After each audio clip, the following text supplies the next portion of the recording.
향기와 컬러의 바다, 마음씨 오신 것을 환영합니다. 치유공간 마음씨 아로마 세라피스트 김민서입니다. 감정 아로마가 요새 핫한 것 같아요. 당신은 감정 아로마를 경험해 보신 적이 있으신가요? 향기가 어떻게 우리의 감정을 알아챌 수 있도록 도와주는 것일까요? 그리고 이 향기는 우리의 몸과 마음에 어떻게 작용하는 것일까요? 바로 그 원리에 대해서 신경 해부 생리학적으로 접근해 보려고 합니다.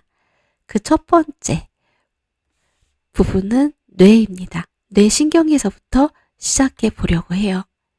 먼저 이 향기가 우리 몸속으로 들어가는 향기의 후각 경로부터 알아보겠습니다.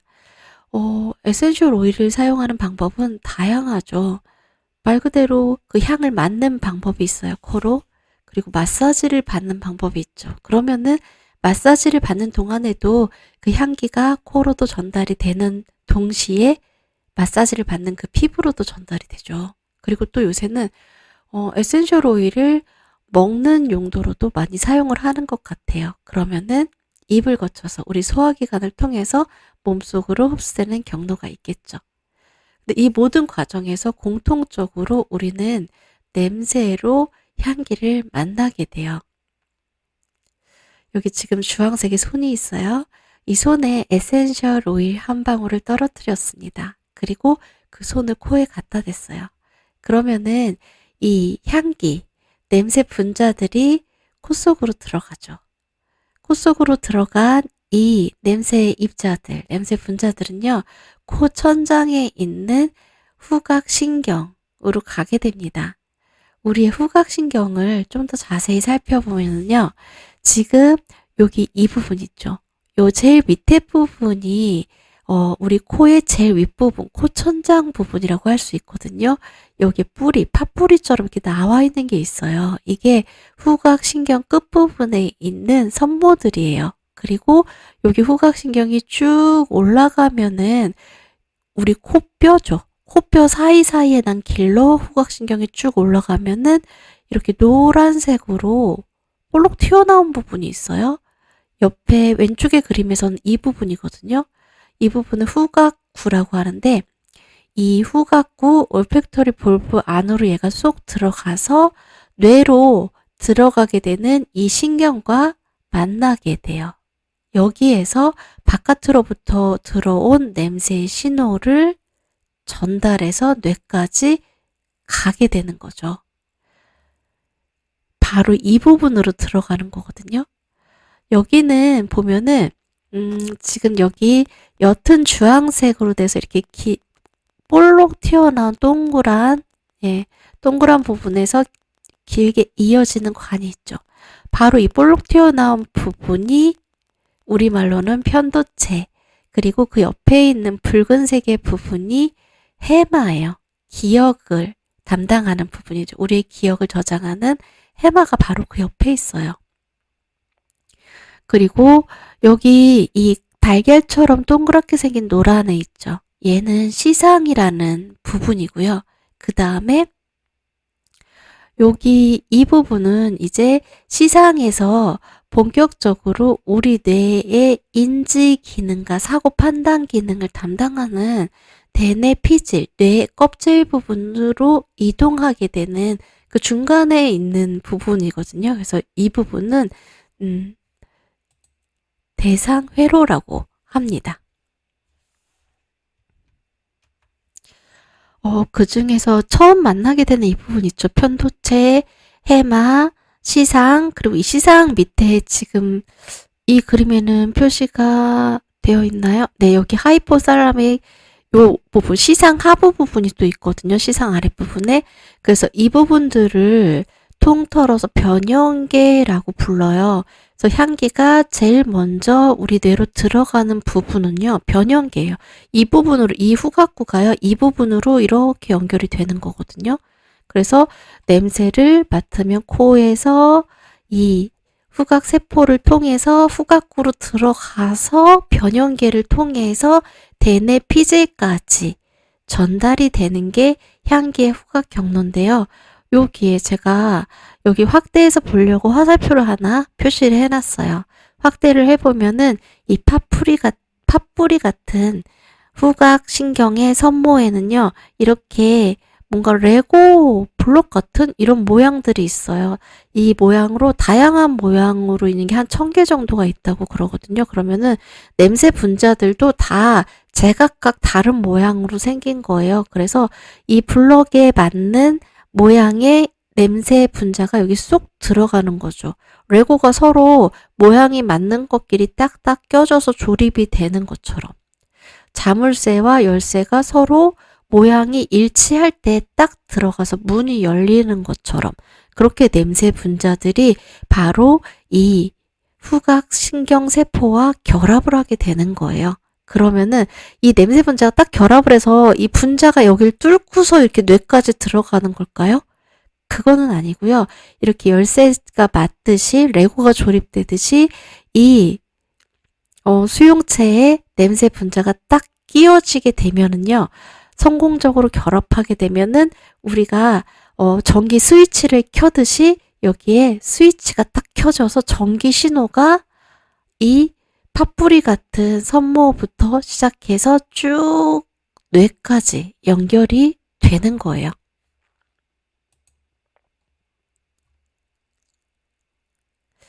후각구, 올팩토리 벌브를 제가 후각구라고 했는데 그 벌브라는 거를 망울이라고 해석을 하기도 해요. 그래서 여기 망물이라고 해놨는데 망울입니다. 후각망울은 척추동물의 초기 뇌를 형성했고, 그러니까 척추동물이 진화하는 초기 단계에서 먼저 우리 뇌가 만들어지기 전에 후각망울이 제일 먼저 만들어졌다는 거예요. 그리고 이 후각망울에서부터 감각의 중추인 변형계가 진화했대요. 어떻게 보면은 이 냄새, 향기가 전달되는 경로대로 뇌가 생긴 거네요. 후각망울이 먼저 생기고 이 후각망울을 통해서 들어온 냄새의 신호가 변형계로 갔는데 뇌가 생기는 순서도 이 후각망울이 생기고 나서 여기에서 변형계가 생기고 그 다음에 또 마지막으로 뇌의 껍데기 부분이라고 할 수 있는 대뇌 피질이 생기고 근데 냄새도 이 순서를 따라서 우리의 뇌로 전달이 되잖아요. 이 이야기는 베티나 파우제의 냄새 심리학이라는 책에 나온 내용이에요. 그런데 바로 이런 진화의 순서 그리고 향기가 우리의 뇌로 들어가는 그 순서, 루트가 감정에 영향을 미치는 그 향기의 원리랑 아주 중요하게 연결이 되어 있어요. 변형계. 이곳은 인간의 감정과 밀접하게 연결이 되어서 참 많은 논의가 되고 있는 부분이거든요.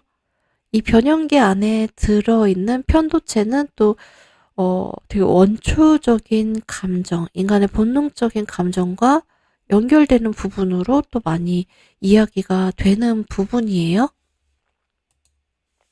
그럼 이런 부분들을요, 우리가 이제 그 역사적인 그 연구, 발견들을 통해서 하나하나 살펴보겠습니다. 일단은 먼저 지금 현재 밝혀진 것 중에서 시상에 대해서 하나 더 이야기를 하고 역사로 넘어갈게요. 시상, 살라모스, 변형계의 윗부분 한가운데 계란 모양으로 있었던 시상 기억하시죠? 그 시상은 바로 뇌로 들어오는 모든 감각의 문직이에요. 인간에게는 어떤 감각이 있죠? 시각, 후각, 그리고 피부로 느끼는 촉각, 귀로 듣는 청각, 입으로 맛보는 미각, 이런 감각들이 있죠. 이 모든 감각들은요, 우리의 감각기관을 통해서 눈, 코, 입, 귀, 혀, 피부, 이런 감각기관을 통해서 뇌로 전달이 되면은요, 우리 몸의 감각기관이 캐치해낸 모든 감각들을 전부 다 대뇌 피지로 전달하는 게 아니에요. 그 중에서 우리가 감당할 수 있을 만큼만, 뭐가 뭔지 분간할 수 있을 만큼만 정보를 골라내서 대뇌로 보내주는 거예요. 만약에 이 시상이 고장이 나면은 어떤 일이 벌어질까요? 음, 우리의 감각기관, 눈, 코, 입, 귀, 피부로 들어오는 모든 아주 미세한 감각들까지 모두 대뇌 피질로 전달을 해줘요. 그러면은 우리는요, 그 어떤 게 더 중요한 감각이고 어떤 거는 무시해도 되는 감각인지, 음, 그런 것들을 취사 선택할 수 있는 능력을 잃어버리게 된대요. 아주 미세한 감각, 아주 커다란 감각, 이런 거, 감각의 중요도에 상관없이 모든 감각이 똑같이 홍수처럼 우리 뇌를 뒤덮어 버리는 거예요. 모든 감각이 뒤범벅이 되어버려가지고 뭐가 뭔지 하나도 분간할 수 없는 대혼돈의 상태가 벌어지게 된다고 해요. 그래서 그런 상태를 우리가 볼 수 있는 그런 병적인 상태들이 있는데요. 대표적인 게 이 감각을 있는 그대로 다 흡수를 해서 받아들이는데 그 감각이 무엇을 의미하는지 그거를 대뇌 피질 수준에서 필요한 부분만 골라내서 의미를 부여하는 그 기능이 제대로 작동하지 않는 대표적인 질환이 자폐라고 해요. 그래서 이 자폐 아들을 보면, 자폐증을 앓고 있는 사람들을 보면은 우리들 그냥 보통 사람들은 무시하고 넘어갈 수 있는 아주 미세한 자극에도 경기를 일으키듯이 심하게 반응을 하고 아주 힘들어하는 걸 볼 수가 있죠. 그게 바로 이런 시상이 하는 기능들이 제대로 작동하지 않을 때 우리가 경험하게 될 수 있는 그런 일들을 보여주는 거예요. 그래서 이 시상으로 이제 감각들이 들어와서 여기 중에서 이 시상이라는 문지기가 너는 통과, 너는 대뇌 피질로 가도 돼, 너는 안 돼, 넌 필요 없어.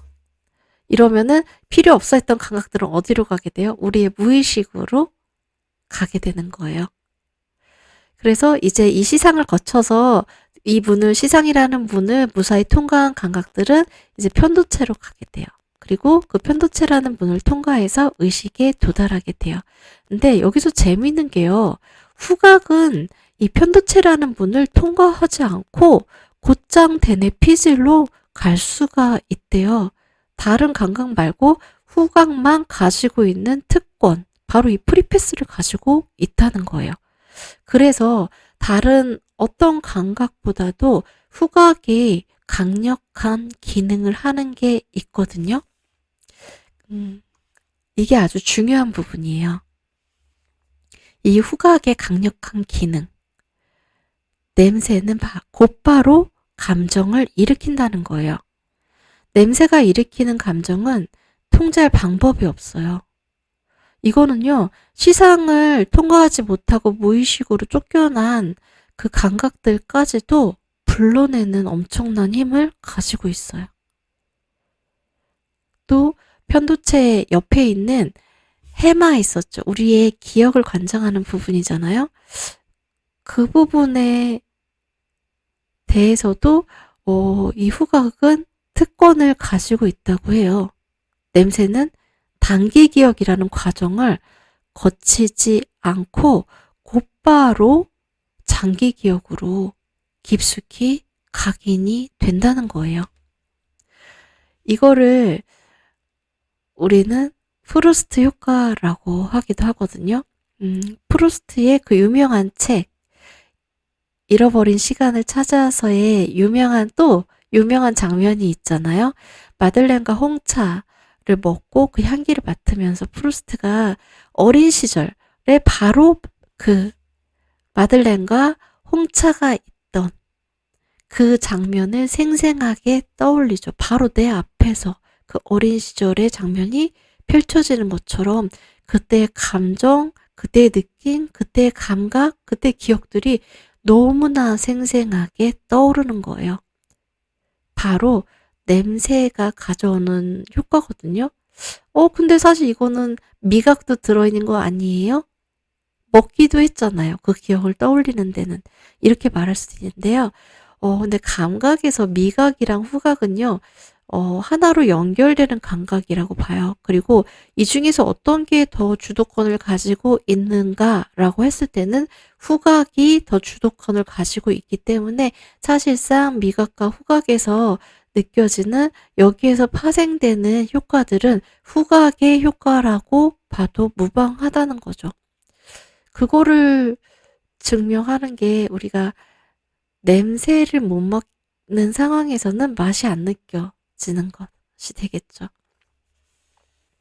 그래서 이 냄새라는 건요, 우리가 정말 까맣게 잊고 있던 내 무의식 저 깊은 곳에 꽁꽁 숨겨져 있던 기억까지도 순식간에 아주 생생하게 떠올리게 해주는 강력한 감각이라는 거예요. 그때의 장면, 그때의 감정까지도 아주 생생하게 떠올려주는 효과가 있다는 거죠. 근데 이게 바로 이 후각이 가지는 프리패스, 그 특권 덕분이라는 거예요.